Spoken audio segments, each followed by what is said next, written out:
ज्योति कौन कर ପରିବା କାଟୁଛି। बाबा रे पूरा गोड़ा हाथ लंबी पड़िया कटा अच्छे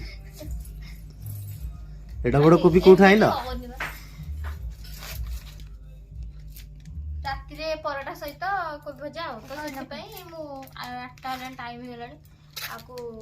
କୋବି ମତେ କାଟି ବି ଆସୁନି ବାପା ସବୁ 5 किलिका कोबी कटा होची गोटा 5 କିଲିକିଆ ନା मत दो न काट देबी କାଟିଦେବି ମୁଁ ତମକୁ କଣ ଲଗାଅ ଦେଖିଆ ଆମେ ବସି ମନେ ଅଛି ଯେତେବେଳେ ମୁଁ ନୂଆ ନୂଆ ଆସିଥିଲି ଆମେ କଲିକତାରେ ସେତେବେଳେ ଥିଲୁ ମୁଁ କେମିତି କାଟୁଥିଲି ପରିବା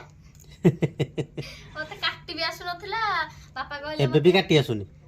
ଏବେ କାଟି ଆସୁନି କିନ୍ତୁ କାଟି ଦଉଛି काटी देउछ न ହଁ ବାପା କହିଲେ କଣ ସେଟା କଖାରୁ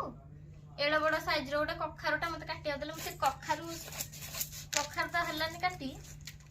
ओहो हो ता भारी कष्ट होतो ମୁଁ ବେଜିତ ହେଇଗଲି ଆଉ ई कोडा सी कोन कर लागिछ